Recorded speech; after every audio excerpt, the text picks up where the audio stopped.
the College of Social Sciences and Public Policy Broad Lectureship on International Affairs and the Center for Global Engagement Engage Your World Lecture Series, welcome to this afternoon's program. My name is John Mayo. I'm a faculty member in the college.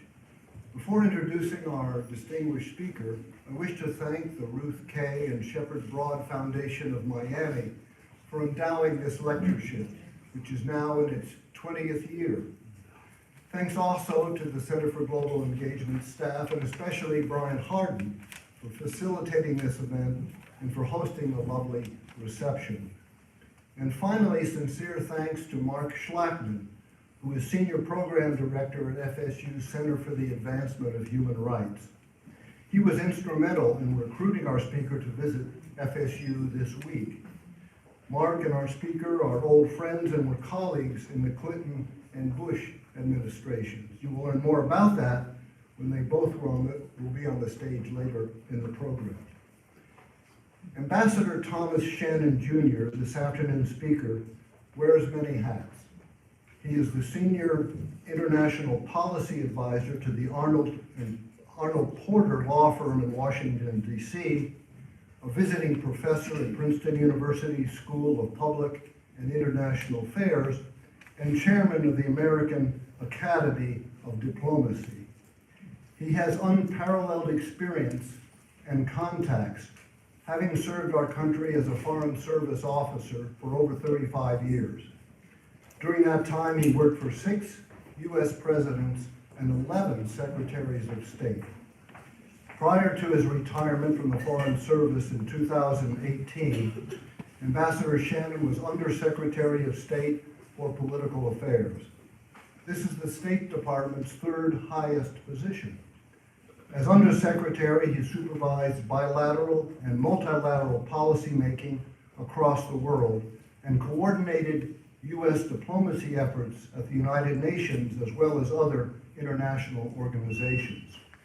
He also managed the State Department during the 2017 presidential transition, led bilateral talks with the Russian Federation, and with our allies, monitored Iran's compliance with the Joint Comprehensive Plan of Action.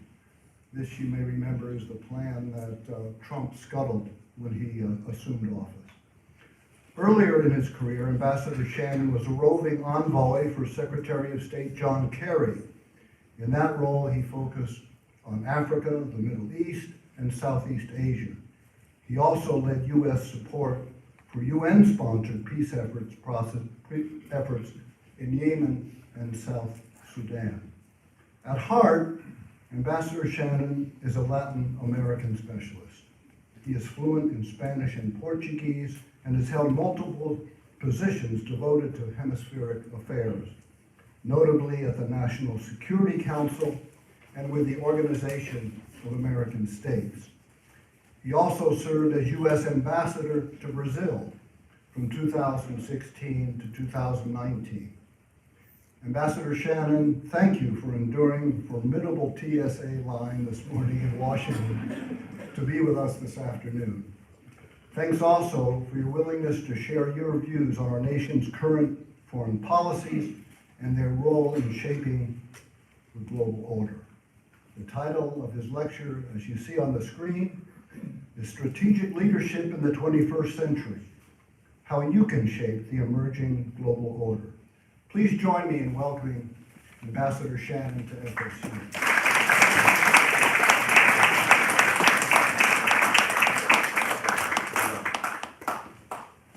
Well, thank you very much, John. Thank you for that very kind welcome. My mother would be very grateful. But thank you to all of you for being here today and for being part of this event, which I hope is a conversation. I have remarks to make at the beginning, but I believe Mark Schlackman will be coming up here and we'll have a directed conversation that I really hope involves all of you, either in your questions and your comments. And I want to thank FSU for the pleasure of having me here. I want to thank the Broad family for sponsoring these kinds of lectures. I want to thank John and your extraordinary team who've made this so easy so far. And I want to thank Mark Schlackman for never giving up on me, because he's tried hard to get me to come here, but something always seemed to get in the way. But just to show you or give you an example of the kind of respect that Mark holds me in, when we both worked at the White House at the end of the Clinton administration, he was working for the envoy for the Americas at the time, and I was working on the National Security Council on issues related to Latin America. And when visiting foreign ministers or diplomatic delegations would pass through the White House, they would typically visit the special envoy's office first and then come to the office that I worked in. And one of my areas of concern was Central America. And I can remember we had a Nicaraguan delegation come through. And unbeknownst to me, they met with Mark first. And Mark told the Nicaraguan delegation that I had a hearing problem. And that if they wanted to communicate with me, they had to sit right in front of me, look me in the face, speak very slowly, and enunciate every word. And you can imagine my amazement and concern when the Nicaraguan foreign minister sat down in front of me and began to speak to me like this. It only took me about a paragraph to figure out what had happened. So, it's my chance to get back at Mark. But listen, what I want to talk to you today is about the world we live in. And there's a lot going on. And I'm happy to address any issue that you're interested in, from the U.S.-Israeli war in Iran to what is now a larger conflict in the Gulf, and the ripples that we are seeing through a global economy as energy prices spike, as stock markets spike, and as supply chains struggle. Happy to talk about Russia's invasion of Ukraine and its assault on Central Europe, and what that means for European security order, what it means especially for our NATO allies, what it means for the U.S.-NATO relationship, how we understand the president's actions in Venezuela and possibly Cuba, how we understand China's rise and the intense competition that we are seeing between the United States and China. But before kind of turning to these, and we can probably do these in more of a question and answer format, I wanted to speak to all of you, especially the students, about the kind of world that you're going to be sailing into and the kind of impact you can have in that world. And it's important to start by making a few assertions. And you can challenge these if you like. But the first assertion I'm going to make is that the United States is in the midst of a profound political transformation.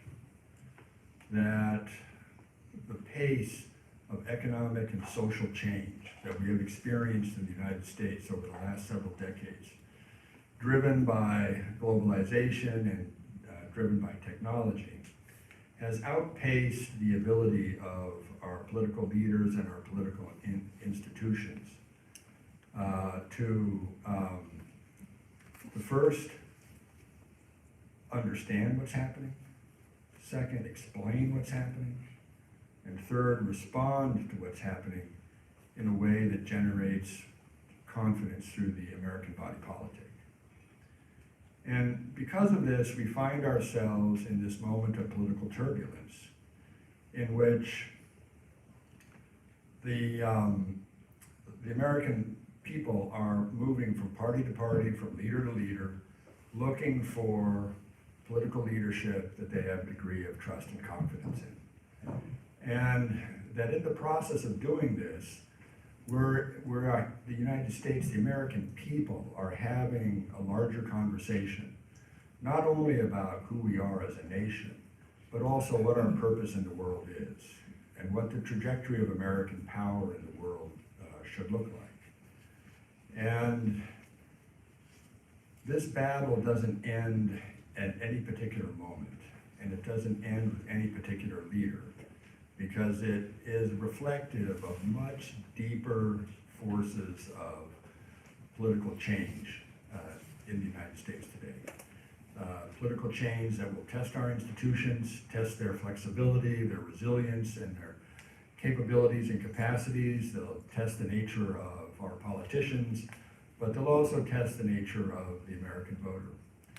And it is common for people to say that the United States is polarized, but I would argue that that is a simplification of the moment we find ourselves in. I would actually say that we live in a fragmented and fractured America politically, but that the polarization is presented to us because of the nature of our political institutions, which are binary, which require people to decide Republican or Democrat, red or blue.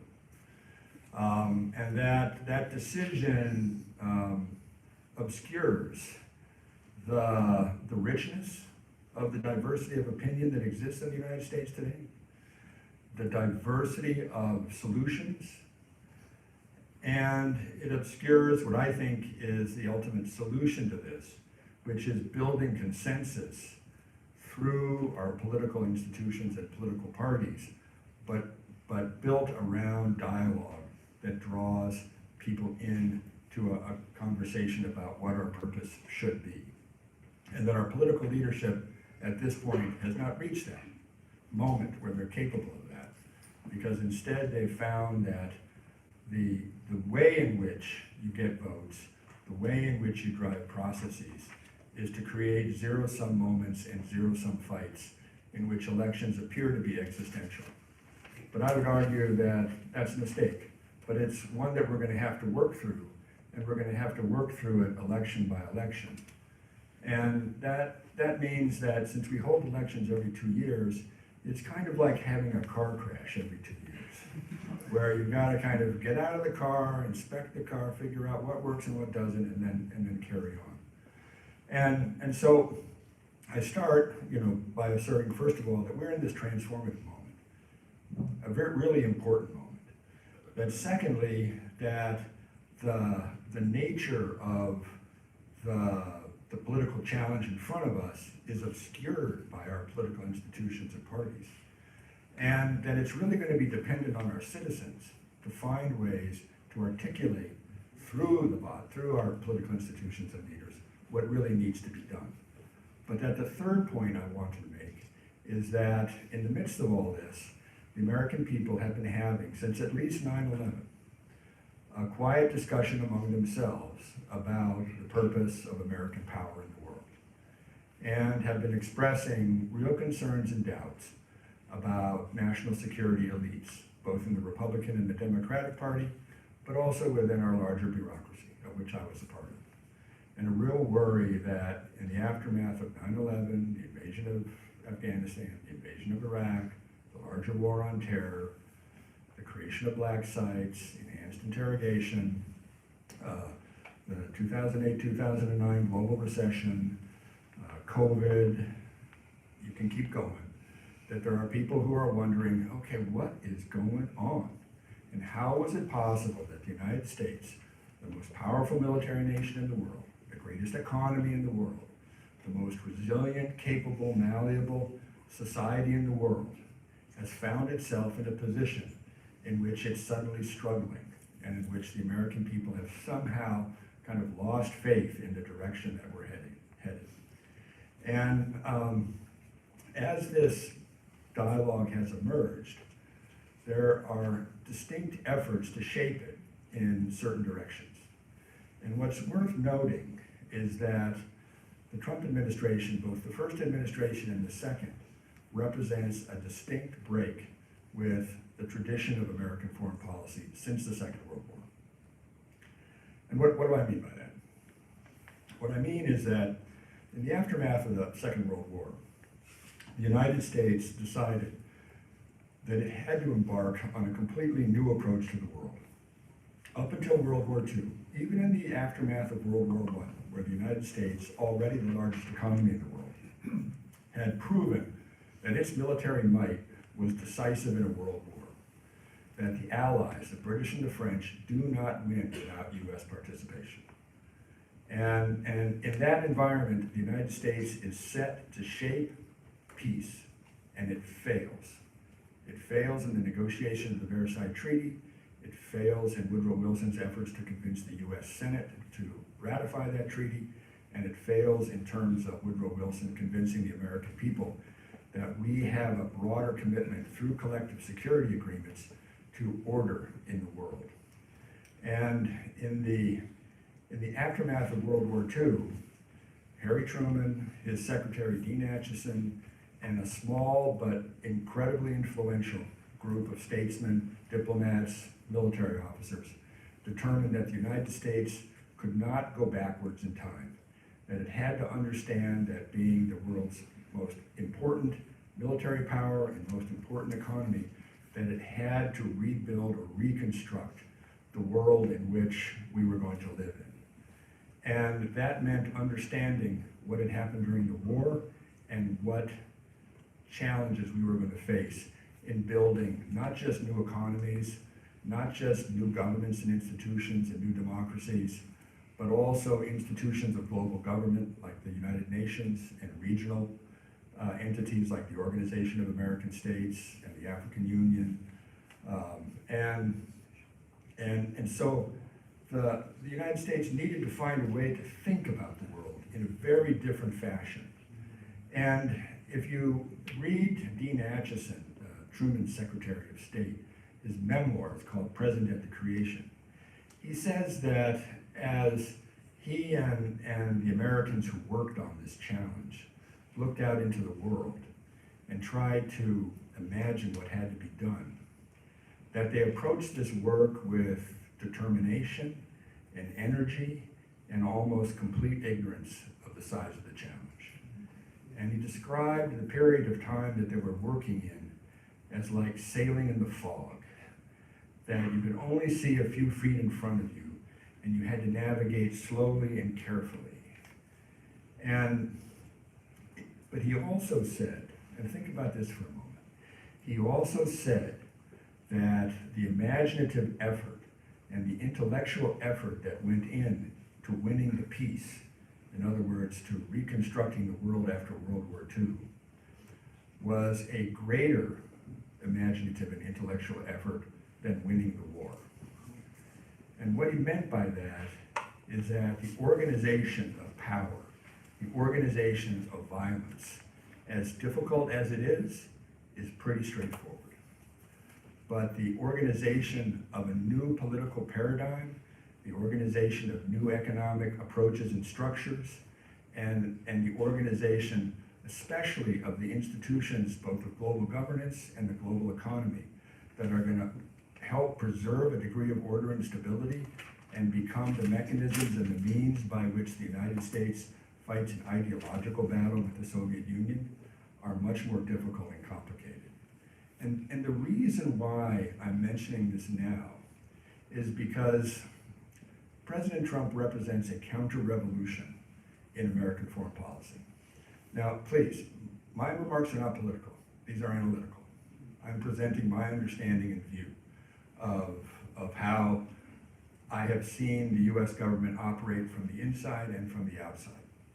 And what I mean by the counter-revolution is that the president and his closest advisors and many Americans believe that the kinds of structures that were built after World War II, the ways in which they were used to enhance U.S. power and presence in the world, to enhance U.S. wealth and domination of a global economy, that these structures had run their race, that they had reached a point in which the treasure and the blood that had to be put into the system by the United States was no longer worth the effort. That effectively people were living off our security commitments. They were living off the way in which we managed global economic institutions. They were living off the way in which we had opened our markets to the world through free trade agreements, and that the winners were external and the losers were internal. And that it was time to rethink how the United States engages in the world. And the president began to articulate a vision for the world that is really pre-World War II. It is a vision of the world in which our central security focus is our hemisphere.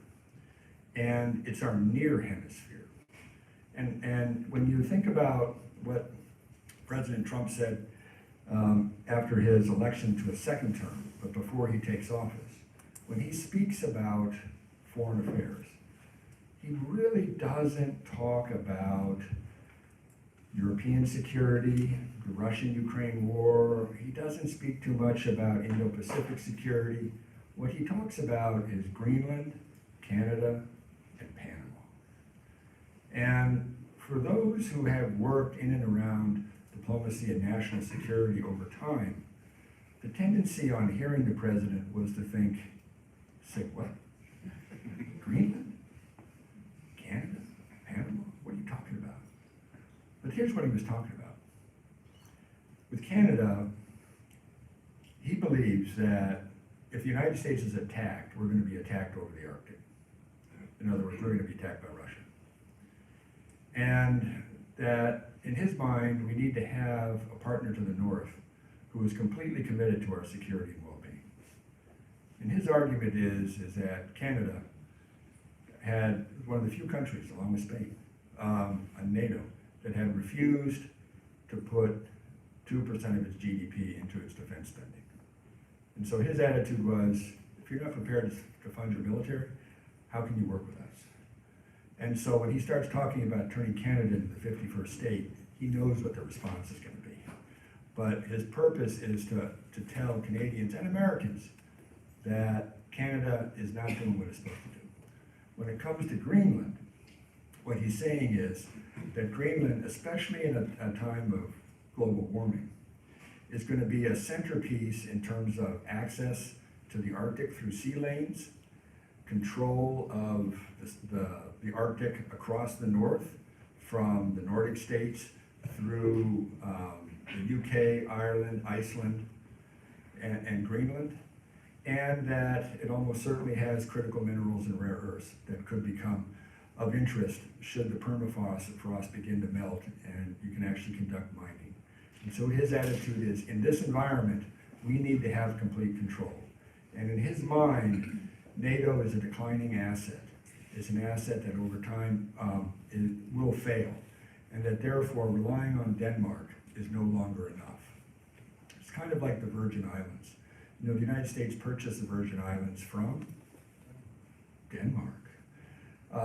You know, in the run-up to World War I, to ensure that they were not used as coaling stations by the German Navy. And Trump's attitude towards Greenland is similar. When it comes to Panama, it's even more straightforward. He sees this as a strategic choke point for global trade, especially for American trade. And he does not want the Chinese to have a significant presence in the Panama Canal area.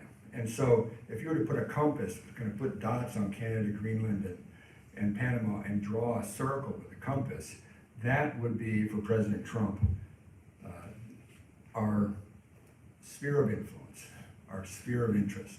He extends that into South America, but he does so through engaging with either countries that are politically like-minded, like Argentina and now Chile and Bolivia, but also countries that he can't ignore, like Brazil. And we can talk about that later also. But the reason that I'm mentioning this now is that I want you to understand that there is a significant shift taking place in how the president and his party are thinking about the U.S. position in the world and what it is we need to be focused on and how we need to be protecting it. But this is not the last word, because as I mentioned, there's a larger discussion going on. There's a larger debate going on, and much of it is going to come forth as we head into the midterm elections, especially with the conflict in and around the Persian Gulf, but also with the kinds of challenges that we're facing elsewhere. And the reason that this is important to understand is that for all of you who are looking out into the world, it's worth noting that aside from the breakdown in the structures that have been built over time to ensure a degree of global order and stability, aside from the competition that we're seeing emerging between the United States and China, between China, the United States, and Russia, and between kind of middle powers who are rising to become important regional powers, like Turkey, like Japan, the European Union, Australia, Brazil, and beyond. Aside from all of this, we are also in a moment of extraordinary technological ferment, and ferment that is going to generate technological advances in artificial intelligence, in quantum computing, in the bio and life sciences that are going to fundamentally reshape our economies and much of our society. And in fact, they're going to challenge our understanding of what it means to be human. They're going to challenge our understanding of personal agency. They're going to challenge our understanding of privacy. And that in this rich soup that is American society and a larger global society, we are entering what I would call a Lockean moment. And you all remember John Locke, the great political philosopher who came up with the idea of representative government and a social contract that legitimizes government by making it work on behalf of a people, as opposed to having a people work on behalf of a leadership. I think that in many ways we are in a Lockean moment now, in which the social contract is going to be reshaped, and in which citizens are going to be increasingly making significantly more and more demands of their government. And I see this in creating an interesting conundrum for people who think about American democracy, because we tend to understand American democracy in terms of our government being our representative, and in each of us having a voice in determining who our national leaders are going to be and who our representatives are going to be. But and that's true and will remain to be true. However, I would argue that increasingly within the great democracies and in emerging democracies, especially in South and Central America, the focus is not on democratic governance as an endpoint. It's democratic governance as a beginning point in order to create democratic societies. In other words, societies in which people not only have a voice in determining their national destiny, but they have a right to claim that their government has a role to play in allowing each individual to fulfill his or her destiny through opportunity, through education, through security, and beyond. And that the nature of this moment means that we are capable of changing the world around us. And we're capable of rethinking our national political purpose, but also how we project ourselves into the world. And in this regard, I would just kind of present to you a few thoughts to ponder upon. The first is that I believe that increasingly in the 21st century, we are going to find that all politics are social. And what do I mean by that?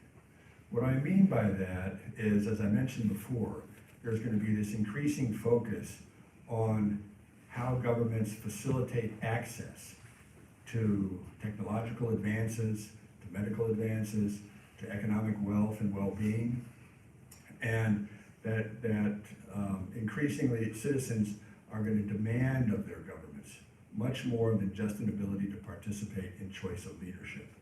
And that with the kinds of dramatic technological advances we're going to see today, lack of access or inequality is going to become a defining feature of almost all political dialogue and engagement. And the successful politicians and the successful countries are going to be those that empower societies and empower individuals, and that open access to the kinds of changes that we're going to see in the world. And the unsuccessful ones, the repressive ones, the authoritarian ones, are going to be those who attempt to control and channel advances, only allowing select groups and elites to take advantage of these and that this is going to be part of the kind of the central battleground of politics, both nationally and globally. I would also argue that in the world we live in, values matter. There's an effort right now to present power as the defining characteristic of international relations. And power is no doubt an important characteristic. But power absent principle and absent purpose is an empty vessel. It's not something that can be maintained over time. It's kind of like quicksand. Once you step in it, it's very difficult to get out. And you just sink deeper and deeper into it. You're required to use more and more power to make your point. And it reaches a moment in which the power becomes your enemy. Absent some clear purpose about how it is we are supposed to understand what we're doing. And this is where values, which have been such an important part of American foreign policy, even when we have chosen to ignore them, it will, I think, reassert themselves in ways that are meaningful, ways that resonate beyond the United States with our partners and allies, and ways in which we can help refine, constrain, and direct American foreign policy over time. The other point that I'd like to make is that as important as nation states are in determining the structure of a global order and how a global order functions, increasingly societies and cultures are going to be defining components in how nation states behave. In other words, the interests of a nation are no longer going to be defined by relatively small groups of elites, but are increasingly going to be responding to the societies and cultures that inhabit all of our countries. And a country like the United States, which is really one of the few global countries in the world, not just cosmopolitan, but global, is uniquely positioned to take advantage of this kind of environment, and uniquely positioned to be able to communicate beyond our frontiers, not just government to government, but society to society and people to people. And let me take just a moment to make a plug for the U.S. Agency for International Development, or at least the concept that sat behind USAID. Because when John F. Kennedy created USAID, in the similar way that he created the Peace Corps, the whole purpose was to push the United States into the world, but to push it into the world beyond our military and beyond our diplomats, but to use citizens and development professionals to engage directly, not just with governments, but with peoples, and to show that there was a solidarity between the American people and the peoples of the developing world, and that this mission is still important. Independent of what one thinks about the bureaucracy of USAID, independent of how the U.S. Congress has funded the USAID or structured it over time, the idea that the United States needs to be present throughout the world and needs to show a degree of respect and solidarity for the development goals of our partners around the world remains important, especially if you believe that technology is going to be the defining feature of economic competition in the 21st century, and that critical minerals, rare earths, and the processing of critical minerals and rare earths is going to become the centerpiece of technological innovation and advancement. Because guess where critical minerals and rare earths are? They're in the global south, in abundance. And yet, at a moment in which the competition over critical minerals and rare earths was going to become intense, the United States ended the only national institution in the world that is placed everywhere that critical minerals and rare earths exist, and which engages not just with governments, but with societies to underscore the commitment the United States has to the development of those societies and peoples. And so from my point of view, the ending of USAID was a profound blunder. And the question is, can it be reconstructed in some way with a different name, different funding sources, you name it, but how can the United States show that we have a commitment and solidarity to this larger understanding that societies and peoples matter just as much, if not more so, than nation states? And another point that I'd like to make, which is going to be, I think, challenging for many of us, is that increasingly we're living in a period of time in which legitimacy is going to be defined not by process but by outcome. And for Americans, this is challenging because we understand, especially political legitimacy, as being the product of free and fair elections, being the product of a peaceful transfer of power, being the product of abiding by constitutional rules and order, and living within institutional structures that are deeply rooted in our national psyche. And all of these things remain important. But increasingly, the electorate, and not just in the United States, but throughout all the great democracies and the emerging democracies, and even the hybrid democracies of the world, and even the authoritarian governments of the world, have to respond to the kinds of demands that are being made of government that I've talked about previously.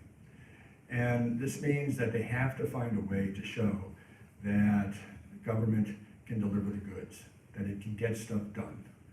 And I would argue that what many of us think is a crisis of democracy is really a crisis of public governance. It's really a crisis of the capability of our institutions to deliver the kinds of outcomes that people believe we need and want. And they don't believe we need and want them because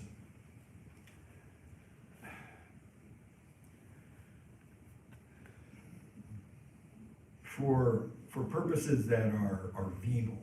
So let me give you an example. Take civil rights. If the United States had a different institutional structure, if representation in the U.S. Senate in particular was different than it was, the civil rights legislation would have been passed in the U.S. Congress in the 1940s.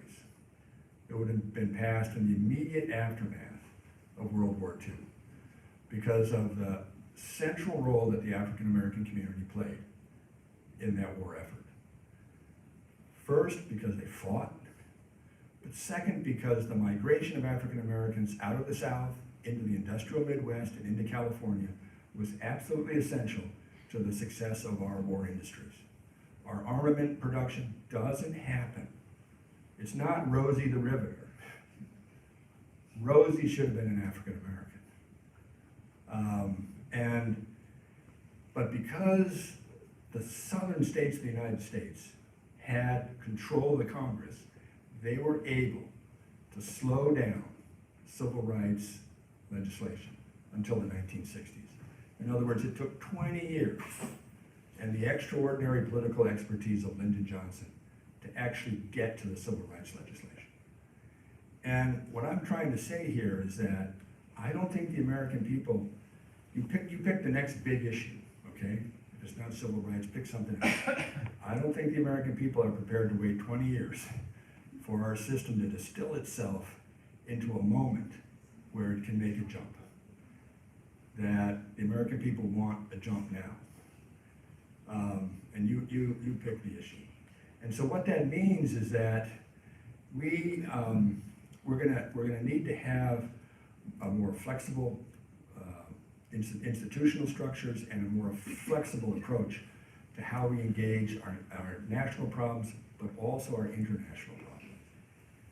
And in this regard, and this is my kind of message to especially the students who are here today, this is not a time to be fearful.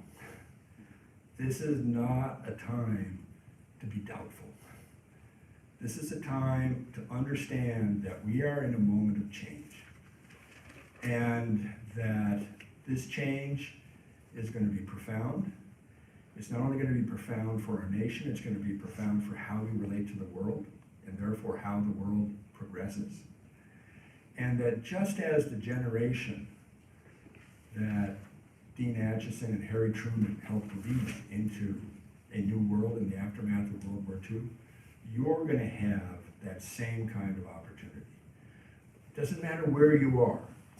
You could be a hermit living in a cave with a goat, and the world is going to come and find you, and it's going to ask you to participate in this larger effort. And you can be in NGOs, you can be in the private sector, you can be a farmer, you can be a politician, you can be a bureaucrat, you can be a diplomat. You are going to be called upon. People are going to want to know what you think. People are going to want to know how things should be resolved. And this is an opportunity that is rarely given. It was not given to me. When I entered the United States Foreign Service in 1984, we were in the midst of the Cold War. The Soviet Union was alive and well. Nobody asked me whether or not the Cold War was a good idea. Nobody asked me whether or not the Soviet Union was a misunderstood adversary, and if we just spoke to them differently, maybe they would behave differently. I was told, we're in a fight for our life. It's an ideological struggle over who runs the world, and now you're in the fight, so go to it. But with all of you, people are going to ask you, is this right? Are we approaching the world correctly? And this brings me back to the comment I made about Dean Acheson, where he said that his colleagues had understood their effort to reshape the world as being an obscure and foggy process, but that the determination, the energy was defined by the ignorance of the challenges that they faced. But I will argue that you all probably have that same determination, you probably have that same energy, but you cannot say you're ignorant. You cannot say you do not know what needs to be done. And for that reason, your generation will be judged. And so, my challenge to all of you is get it right. So why don't I stop there and invite Mark up here, and then happy to have a much bigger conversation about anything you'd like to talk about. But thank you all very much.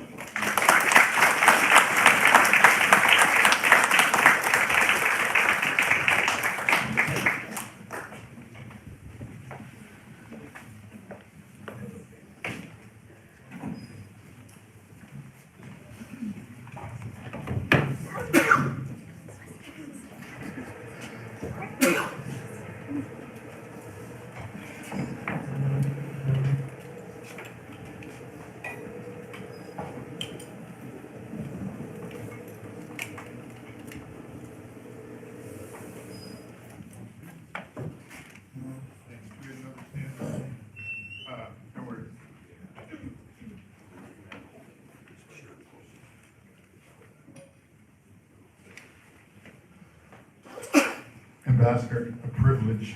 Echoing what Dr. Mayo said at the outset, your extraordinary and all-encompassing background as far as diplomacy. But one thing that has been a constant from my perspective over the years and decades is your focus upon the power of the possible and the responsibilities that travel with that. As you just concluded your remarks, it's an opportunity, a challenge. You know what needs to be done, and you'll be judged by how you go about it. Within the context, and you've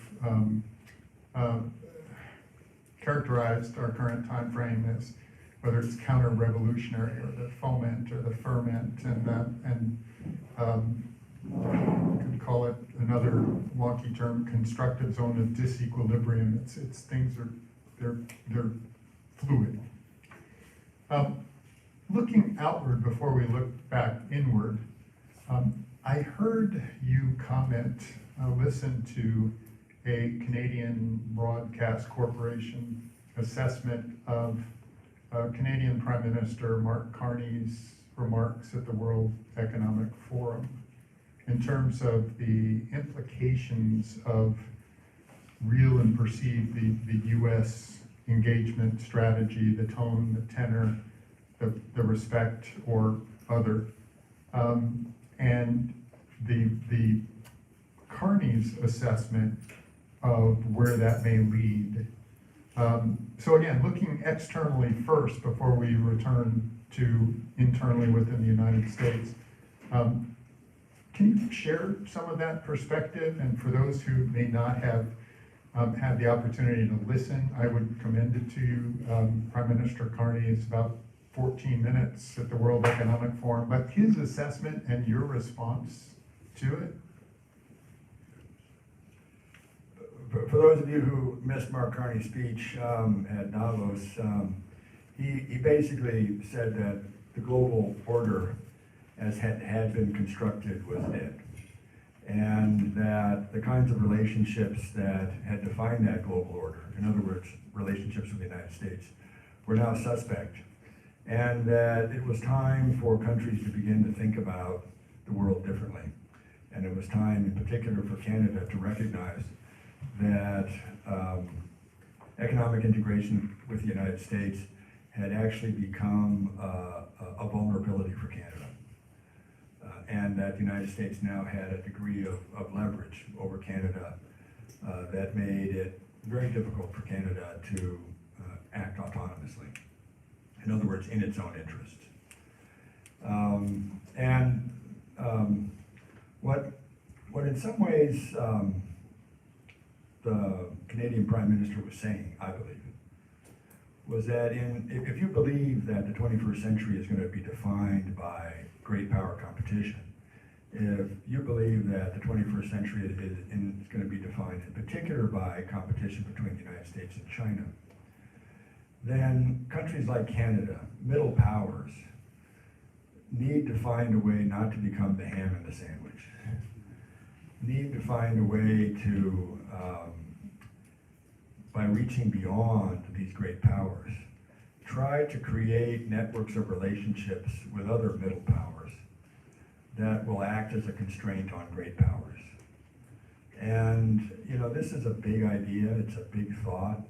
It's very hard to implement because it requires these middle powers, I mentioned some of them already, the Japans of the world, the Turkeys of the world, the Mexicos, Brazils, the Canadas, to a certain extent the European Unions of the world. It requires them to have a commonality, if not of approach, at least of understanding of what the world looks like. And we're in a kind of a more fragmented environment right now. And so it would require, I think, a tremendous effort. And obviously, the great powers would not necessarily be supportive of it. But I think in some ways, there's almost a natural arrangement that will begin to take shape, where you have this great power competition, you have this middle power range, which is almost like an asteroid belt. It might not be coordinated, but they're all kind of flowing in the same zone. And then you've got the rest of mankind, the rest of humankind, that sits beneath that buffer zone. And that the buffer zone is actually going to play a very important role, first of all, in conveying the needs and necessities of the rest of the world, but also constantly reminding the competing powers that they don't exist independent of anybody else. And so Carney was onto something, but there's a lot of work to do. And I think your observation at the time also was you found it perhaps not surprising, but maybe notable that Canada identified itself as a middle power within the larger constellation of these nation states. And that's because of the way President Trump has chosen to speak about them, which for them has been it's not only angered Canadians, it has deeply disturbed them and has left them wondering, who is this neighbor to the south? Ambassador, I'm looking at an article, by the way, I'm going to shamelessly promote. This is an article that Ambassador Shannon authored, and it was published February edition of 2025 in the Foreign Service Journal, and it's easily discoverable by whatever search engine you may choose to use. Liberate the Future. And so, again, to contextualize, this is January and February when President then-elect Trump is returning to the White House for the second time. So this is published in the preceding weeks and immediately after. And your message is at face value to the diplomatic corps.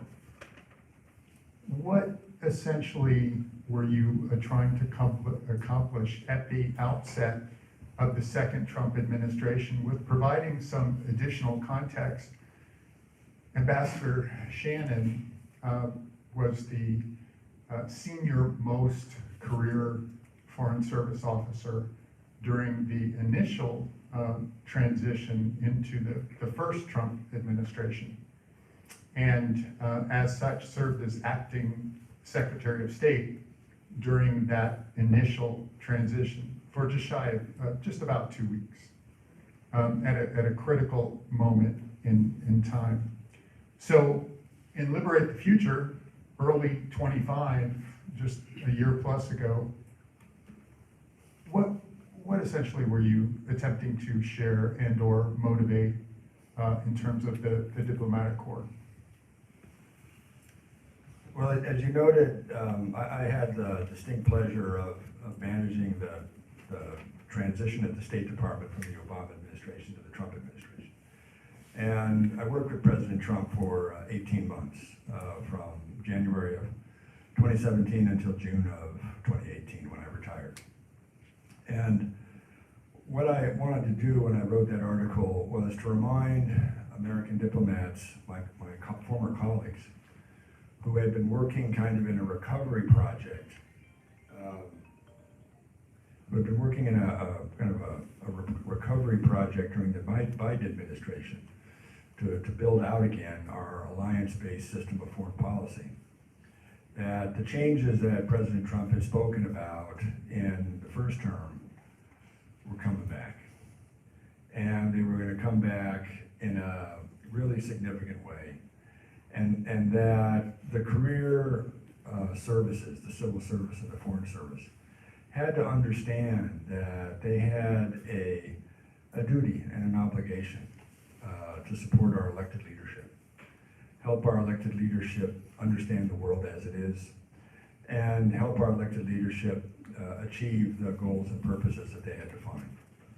And that in a world in which political leadership had grown increasingly doubtful of the nonpartisan nature of our professional career services, that it would be a big mistake for us to fall into the politicization that was taking place throughout the United States.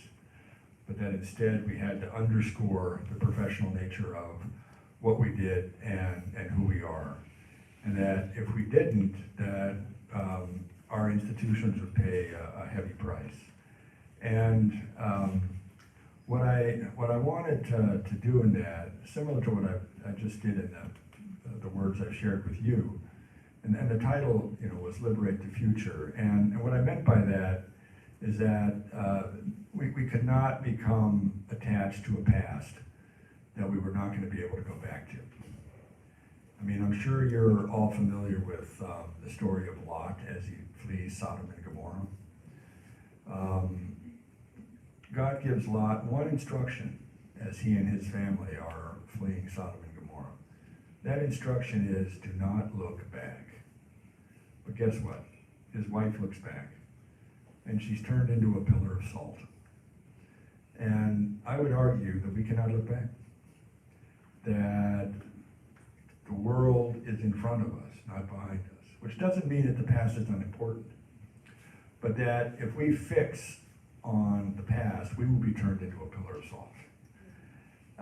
And not just politically, but because of the technological changes that I'm talking about. That unless we have the courage to understand what's in front of us, we're not going to be successful. And for those who may be interested in seeking this article out, just to note a few headings or subheadings, as has already been conveyed, quite with quite emphasis. The meaning of the moment, a professional mindset, positive engagement, understanding today's world, and beyond outdated waves.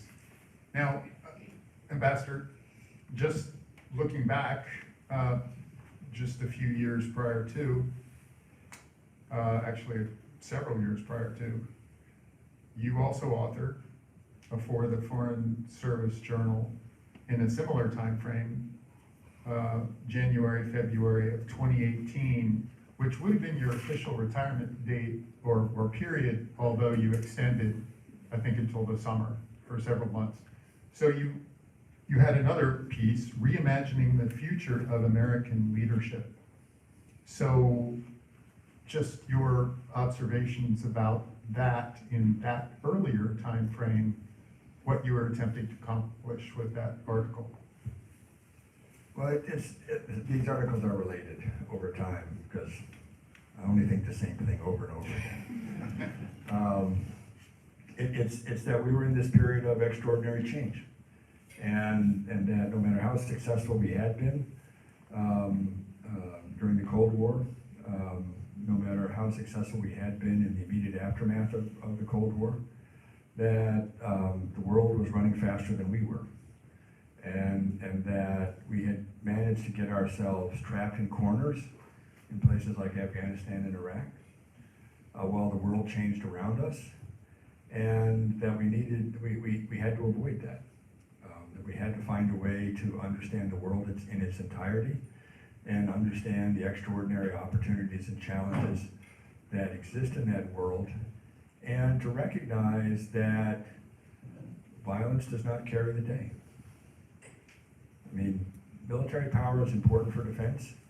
Military power is an important part of how we protect ourselves in a dangerous world, and it becomes an important component of our diplomacy. But when it becomes who we are, we fail. And that if we had, I hope, if we've learned anything, beginning with the Vietnam War, beginning with, my mistake. What were you saying about technology and connectivity?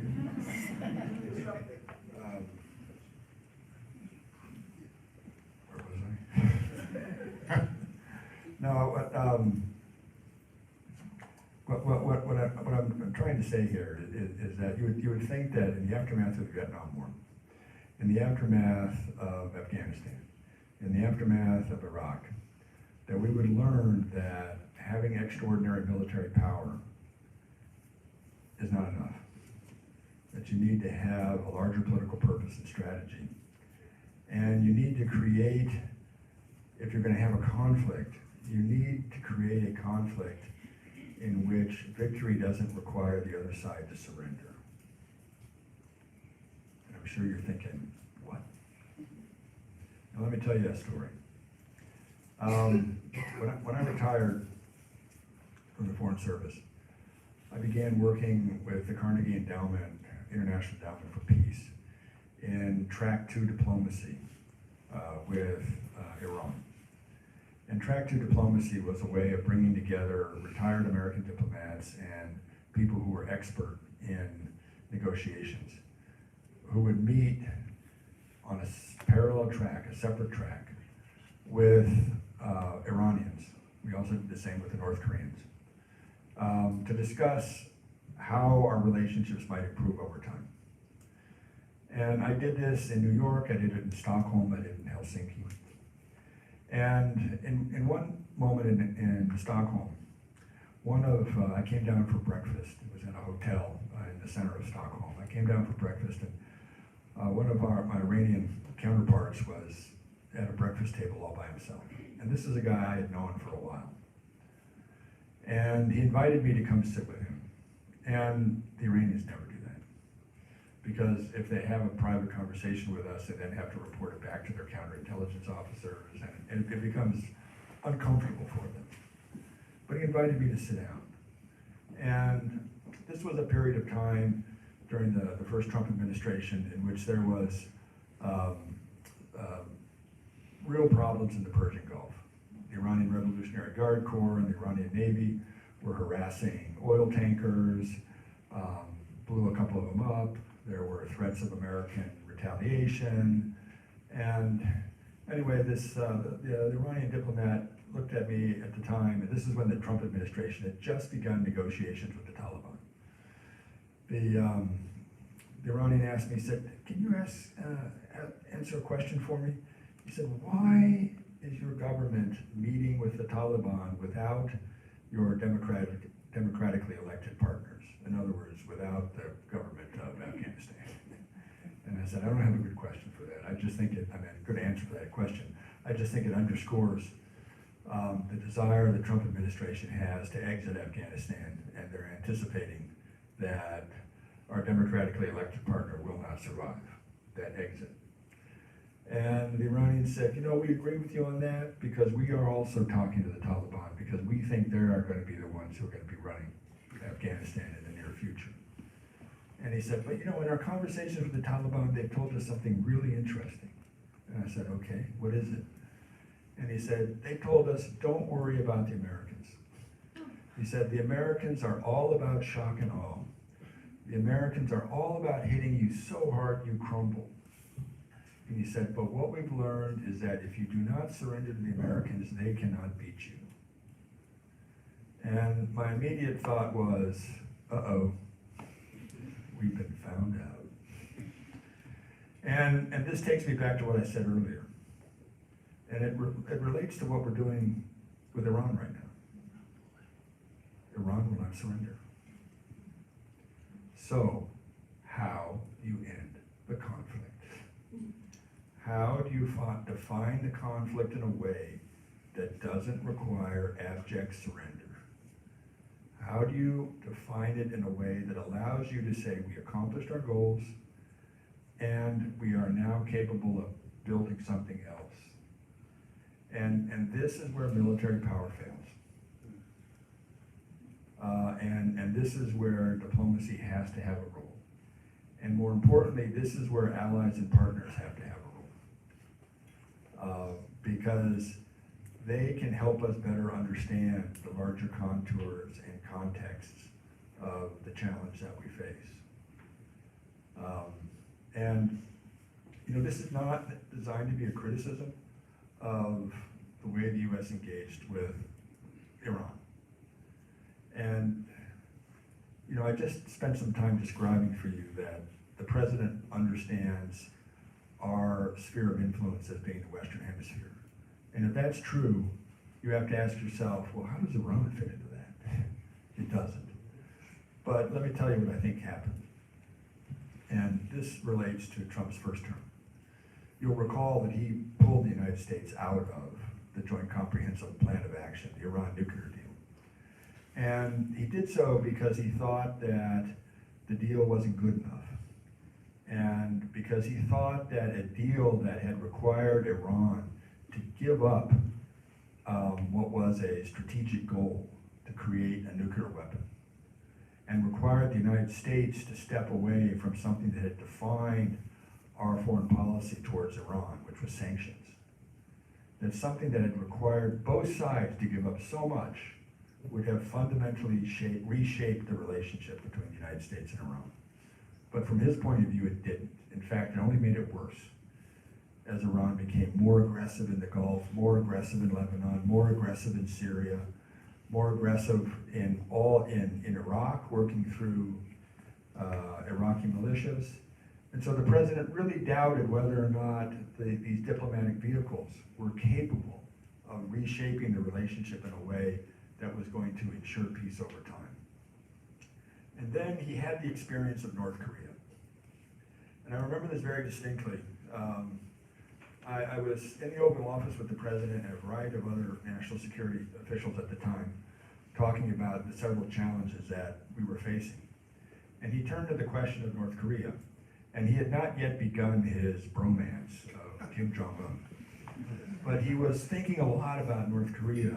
And he asked out loud, he said, how is it possible that, I don't know how many, 10 or 11 presidents since Dwight Eisenhower had allowed North Korea to develop a nuclear weapon, to develop ballistic missile capability, to marry weapons to the ballistic missiles, and today was capable of incinerating Seattle.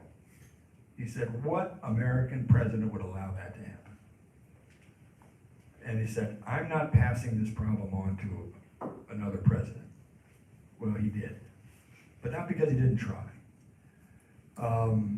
But I actually think that as he got deeper into his second term, and especially as he understood the extraordinary damage that Israel had done to Iran's air defense capabilities, to their radar systems, to their command and control systems, that he realized that we have an opportunity here. We have an opportunity not only to eliminate their ability to enrich uranium, which he supposedly had addressed in June, but we have an ability to break Iran's relationships with its proxies in Iraq, in Lebanon, in Gaza, in Yemen, and beyond, and fundamentally reshape Iran as a nation state and the Gulf area. And we have an opportunity to not just make the region safer, but Europe and beyond. And that he decided in his own mind, I'm going to do this. No other president will do it. Thinking back to North Korea, no other president's going to do it, I'm going to do it. And he did it. But how do you get out of it? And that's the challenge he's in right now. And you can't wish him ill because it's the United States of America. We need to find a way through this. And the president is kind of like a political Houdini. I mean, you can wrap him up in chains and put him in a box and throw him in the ocean. And he's somehow going to pop up on shore. So we'll see what happens. But anyway, I'm sorry for that's a long story. But I just thought I wanted to share a few things with you to give you some insight into how he's thinking, and that there is a rationale there. Yeah, that was extraordinary insight. Before we open it up to Q&A, this is March. It is Women's Awareness Month, among other things. It's also March Madness. You worked closely with, in varied capacities, all three of the female U.S. Secretaries of State. Any observations, not a question to compare and contrast, just any observations to share, because that's a rather extraordinary history in and of itself. Yeah, Madeleine Albright, Condoleezza Rice, and Hillary Clinton were extraordinary Americans, still are, with the exception of Madeleine. Not that she's not extraordinary, but she's deceased. But they were all great secretaries of state who had kind of very different challenges. And because I worked more closely with Condoleezza Rice and Hillary Clinton, for the longest time I thought secretaries of state just wore high heels. That was a natural part of what a secretary of state did. Anyway, I reached a point where I no longer define secretaries of state in terms of gender or sex, just in terms of their expertise. And I'll say this about Hillary Clinton. She's the greatest president we'll ever have. Whatever you might think of the Clintons, she was an extraordinary Secretary of State, an extraordinary leader, someone who was intelligent, smart, capable of making decisions, did not relitigate issues that had been decided, anyway, it's a shame that she's no longer part of that larger structure. And for me, Condoleezza Rice was a person who was capable of political and diplomatic jujitsu, in the sense that she took the foreign policy of the George W. Bush administration, which had run itself into a very, very deep blind alley, and found a way to pull it out, and found a way to turn it around, and to globalize the foreign policy, to return it to multilateral institutions, but especially to work on development issues, whether it be PEPFAR, whether it be anti-malaria initiatives. If you were to go to Africa today, you would find a continent that had a very favorable view of George W. Bush. If you were to go into much of the Balkans and Eastern Europe, you would find the same thing. And it's because he moved beyond the unilateral power politics that defined the immediate aftermath of 9/11, and found a way to build a different American approach to the world. And that was largely the hard work of Condi Rice. Ambassador, thank you, and John and Brian, giving you a heads up, here's my finale. There's so many more things I think we could discuss, but also there, you'll get at least some number of questions from the audience directly, which is also hugely important. So my finale, as we transition to Q&A, you've been in so many distinguished roles as Dr. Mayo laid out, and again, reaching the third highest level position at the State Department, his most senior career Foreign Service officer, which for many of you in the audience, you realize that's apolitical. How was being U.S. ambassador to Brazil? Not many U.S. ambassadors achieve the seniority that you did in the State Department, but how is being U.S. ambassador in Brazil different than any of the other roles, even the roles that were more senior to that? Well, being an ambassador in any country is like being captain of a vessel. I mean, it's yours. You're in charge. And that's, a wonderful thing, to have something that you get to shape.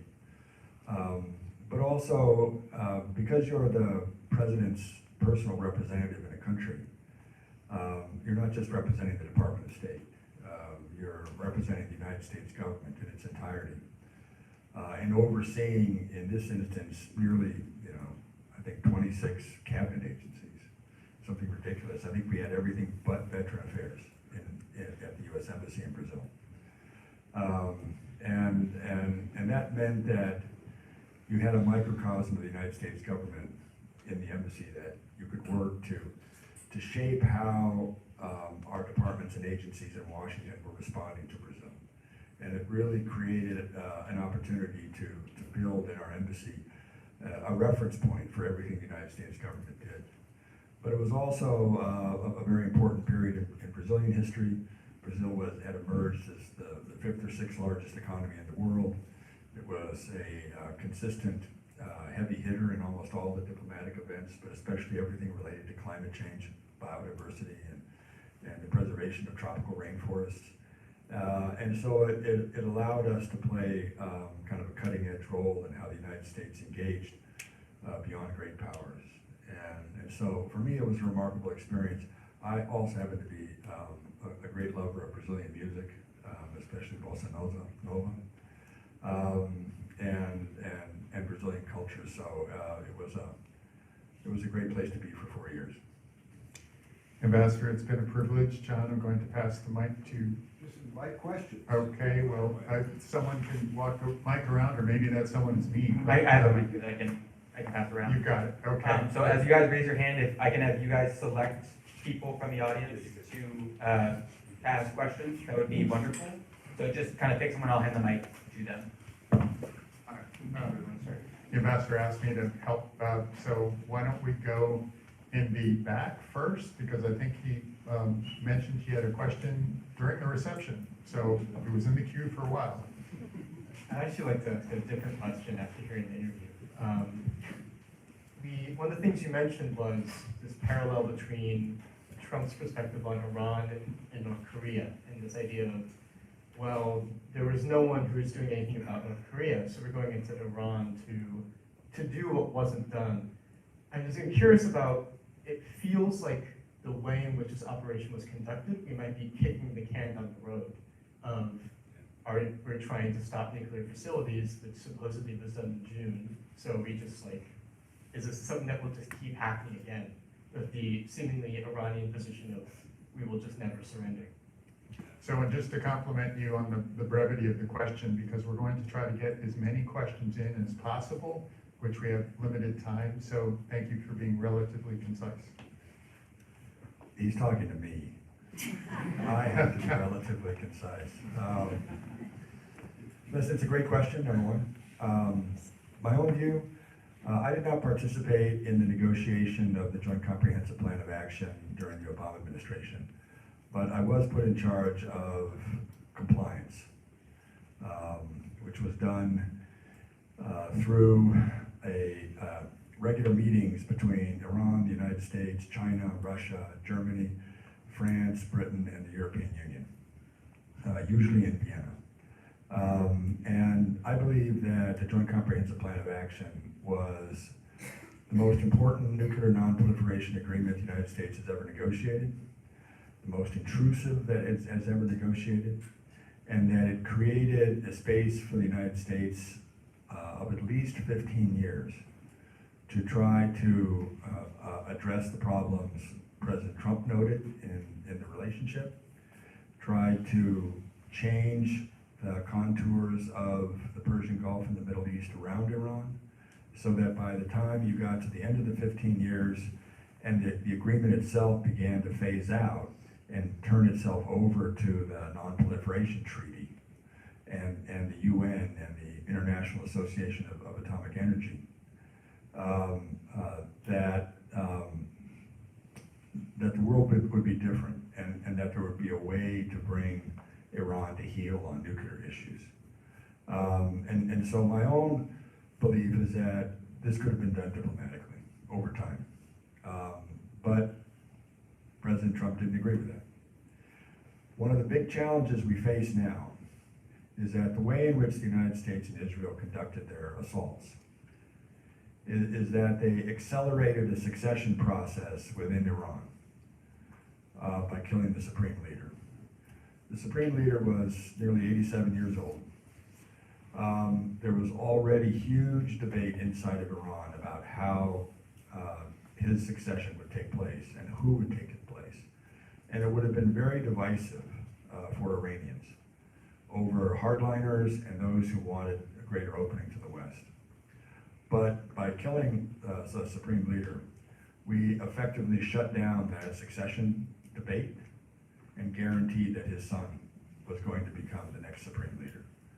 And in the process, guaranteed that the supreme leader, whose purpose was to balance the competing forces in Iranian politics, in other words, the armed forces and the Iranian Revolutionary Guard Corps, the religious leadership and the political leadership, now the new supreme leader is completely tied to the Iranian Revolutionary Guard Corps. So not only have we short-circuited the succession process, but we've consolidated the power of the Iranian Revolutionary Guard Corps inside of Iran. Now, that might not mean much if all that's left of Iran is a smoking hole. But if it survives over time, it's going to survive with a political structure that is even more hostile to the United States and even more determined to find some kind of strategic weapon system that will allow it to protect itself. And so I actually think this becomes a harder issue. But I might be wrong. We'll see. I mean, the president has presented his 15-point peace plan to the Iranians. We'll see how they respond.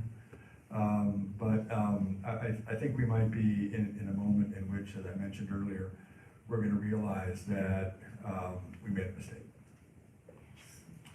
Next question. Okay, why don't we come up front? Thank you. My question has to do with what you said about Prime Minister Carney's speech and how those relationships between middle powers are becoming essential for them to protect themselves.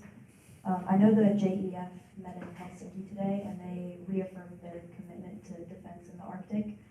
And that was obviously a direct response to Trump's threats against Greenland. But I think some people perceive Trump as kind of insatiable.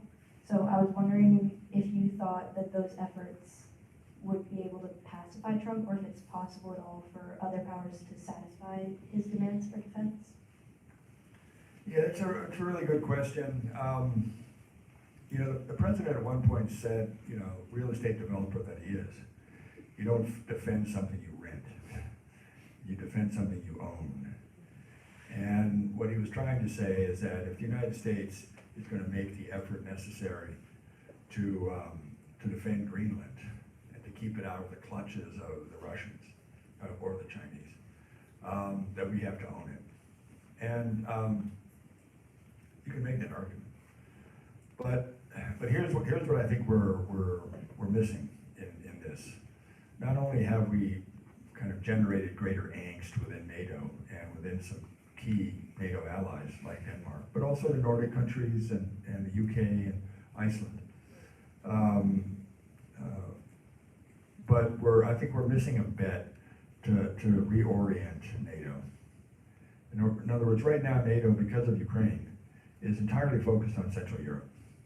And it's entirely focused on how NATO incorporates Sweden, Finland, and what it does with Ukraine, depending on what outcome there is in the fight there. And then how you manage a relationship, especially in the frontier states with Russia. I believe that by focusing on Greenland, the United States can draw a line from Finland across to Canada and effectively convince NATO that while Central Europe remains important, that the Arctic is the new frontier for NATO. And that would, I think, revitalize NATO, give it a larger space in which to operate, and one that connects geographically to North America. And focusing on owning Greenland is a mistake. But let me say this, the president is right about Greenland. He's right about its importance, in the same way that William Seward was right about Alaska, and everybody made fun of him.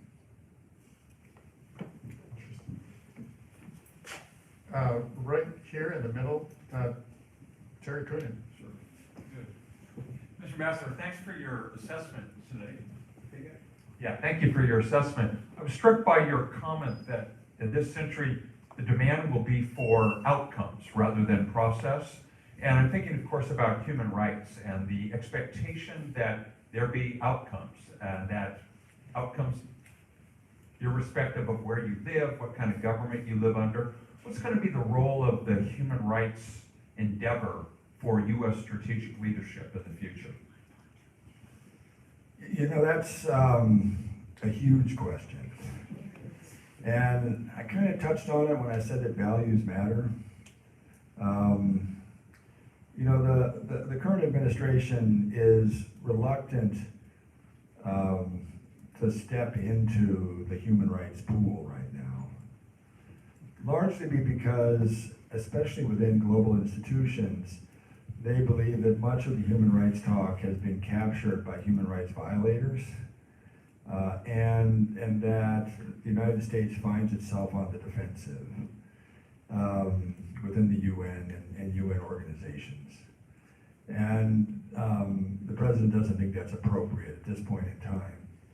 And he's doubtful that in the kind of great power competition that we're in right now, especially when our primary adversary is not a promoter or a defender of human rights, but is actually generating a surveillance state of really scary proportions.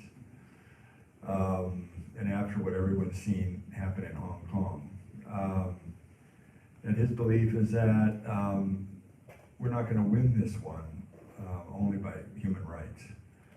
But having said that, I do truly believe that we cannot talk about American power without talking about freedom, liberty, and fundamental human freedoms or human rights. And that it has been an important part of how we presented ourselves during the Cold War, and it has to be an important part of how we present ourselves in the rest of the 21st century. But that it has to be, I think, rethought in a way, and rethought in terms of how we use economic and social change and technological change to empower individuals to pursue the futures that they have determined for themselves. In other words, and this might sound a little too philosophical, but the idea is, our founding fathers talked about pursuit of happiness. They were children of the Enlightenment. By happiness, they did not mean an emotional state. They did not mean somebody who had just kissed their girlfriend or their boyfriend or had just had a cold beer. They meant people who were realizing their full potential as human beings. And that's where I think we need to focus on. I think we need to focus on this idea that you can build societies and economies that allow people to do that. You can build societies and economies that allow people to have the conversations that are necessary to treat each other with respect and to be open to different points of view as you try to build a space in which we can all become who we are meant to be. And that doesn't have to be politicized. And so, I mean, I could be wrong here, but I think that's where we have to go in terms of human rights. We might be able to get one, perhaps two questions in. As you might surmise, the ambassador's schedule is very tight, and the dean at the College of Social Sciences and Public Policy is standing by to greet him. Why don't we try to get two more questions in. We'll go right up to the front. And I should have done this initially, so we may go back for round two. Can you just introduce yourself and what college you're from, just as you ask the question? Sure. My name is John Carden. I'm a 3L at the College of Law. My question is actually a bit more mechanical about the practice of diplomacy. The College of Law hosted Ambassador Brzezinski, Ambassador Poland, former Ambassador Poland. And Sweden. And Sweden, yes, sir. He had spoken to us a bit about comparing the U.S. Foreign Service and the embassy in Poland with other countries and the embassies they had. I think he may have mentioned that Finland had about 14 diplomats, where he had something like 300 or 400 working in the U.S. embassy. I'm curious, from your experience, do you feel that is our foreign service larger as kind of commensurate with the weight that America has on the global stage? Or do you feel that maybe we might be a little bloated? Is there reasons for the difference in sizes? I'm just kind of curious about the practice of it. Yeah, when he talked about 300, 400, I will bet you maybe 30 were from the State Department. The rest were Department of Defense, Department of the Treasury, Department of Commerce, Secret Service, FBI, et cetera, et cetera, et cetera. And so we just have a much larger government than, say, the Finns. And we have a lot more going on in Poland. And so we're going to have that larger embassy. But I don't think we're bloated. In fact, I would argue that we're understaffed because we need to be present everywhere in the world. And we need to have people on the ground everywhere in the world, not just to take the temperature of wherever they happen to be, not just to understand the politics, but also to be able to represent U.S. interests and the interests of American citizens and business people who happen to be in the area. So for me, more is always better, but I think we could do better with more. Okay, let's try this, because I know how much Ambassador Shannon revels in interacting with students and civil society broadly. We don't have enough time to delve into his teaching at Princeton, it was mentioned, but and the War College, so phenomenal. So let's try to do this. If we can keep it as concise as possible, let's try to get 3 questions in, and then that will mean the dean will not be pounding on the door before we finish. So let's go in the, I'm just giving you a difficult angle all the way in the back on the side. Good afternoon. My name is Jean Oguntaye, and I'm formerly in the College of Law, now coming into public policy. And my question is, during your speech, you said it's up to our generation to get it right. And how exactly would you think we should best prepare ourselves to do that? And if through public policy, what is the route to take to become an ambassador one day? Well, thank you for the question. It's a very good question. You know, first and foremost, you know, being open to the world around us and being open to what our partners around the world are saying.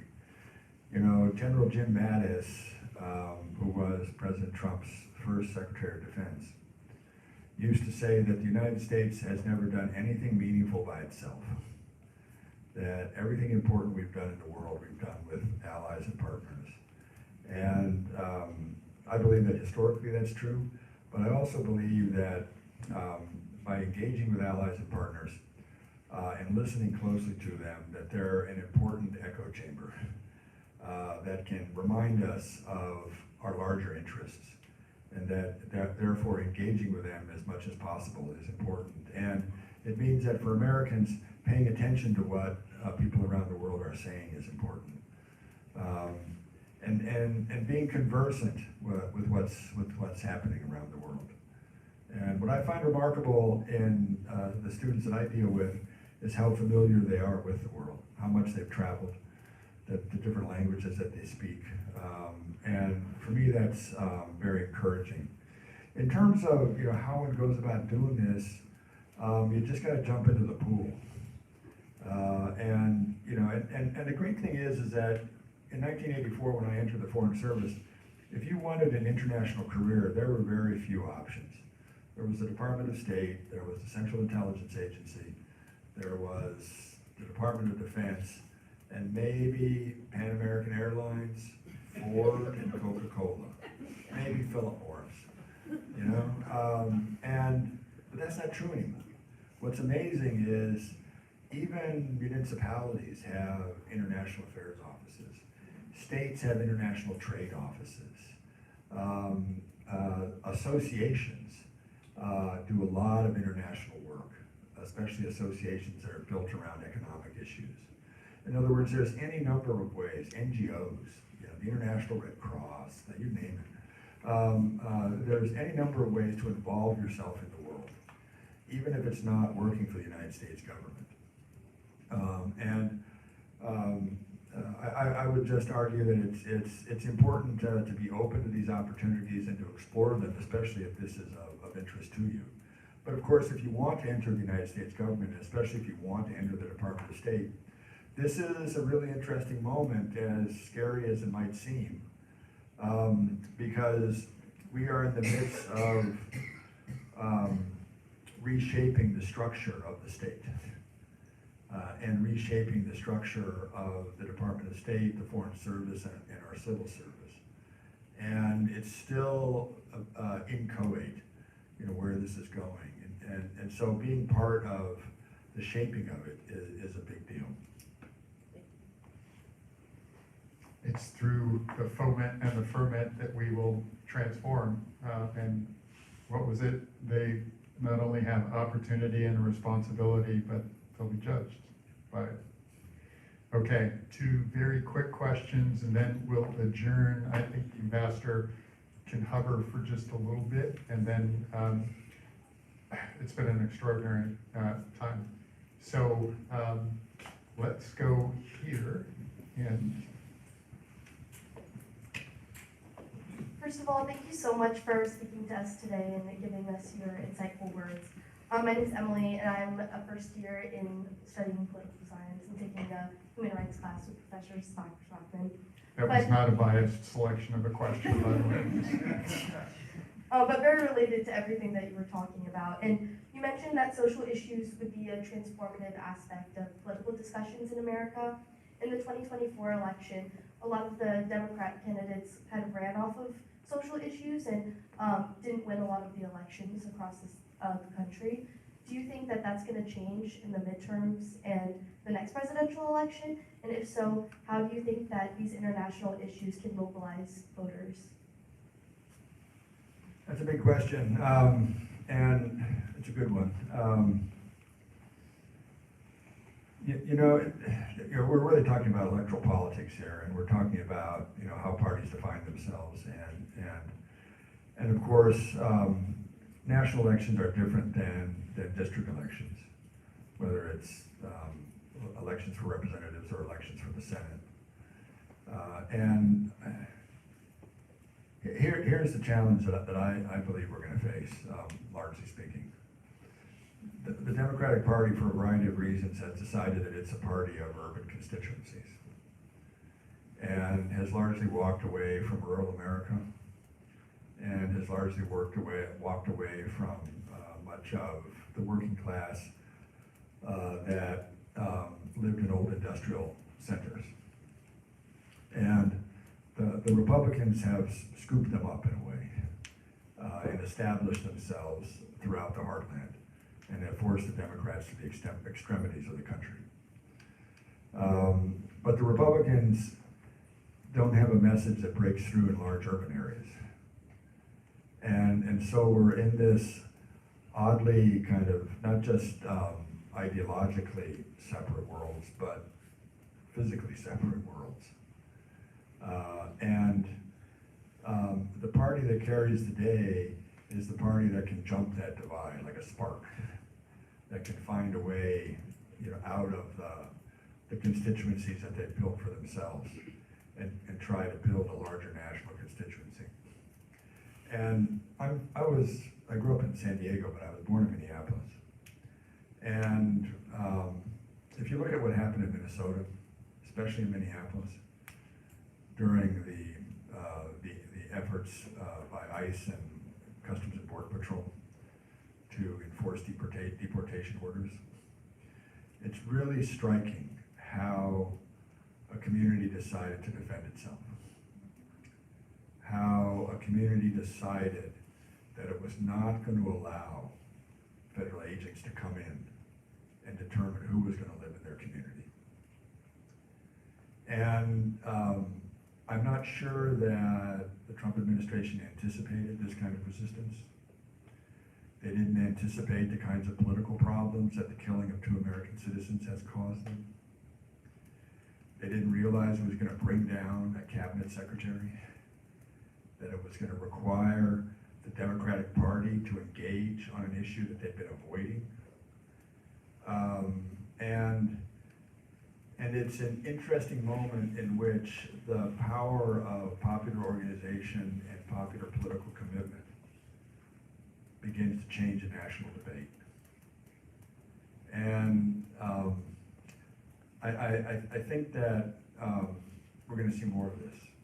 Not necessarily the violence of it, but a belief that parties have to be more broadly responsive to what's really happening across the United States.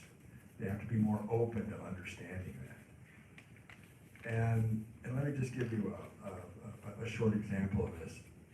During the Obama administration, the opioid crisis breaks in a big way through Appalachia, through the Shenandoah Valley. And when it breaks, it comes as a surprise. But how could it be a surprise? You're almost within spitting distance of Washington, D.C. And it comes as a surprise because none of the political parties were present. The Democrats had been pushed out of the region, and the Republicans who were there weren't focused on the impact of opioids and fentanyl in these communities. And for me, this is an example of what happens when people lose their voice, when people don't have political leaders or civil leaders who can articulate the challenges that they face every day. And so I remain convinced that these social challenges are going to be really big, but that the political parties that are going to be successful are going to have to step beyond the ways in which parties have talked about this and look for ways to show that whatever politicians and parties are doing, it relates directly and immediately to the concerns of our citizenry. I think So, that, so a pause point where we will adjourn here. The ambassador will stand by just briefly, but emphasizing again, as the ambassador mentioned earlier, that is critical analysis. That is an assessment. That is not political or politicizing. It's essential to unpack these issues, again, to spot the issue, identify the implications, determine what the frameworks are, so we have some basis to communicate in meaningful fashion, regardless of whether the views are similar or divergent. Ambassador? Thank you.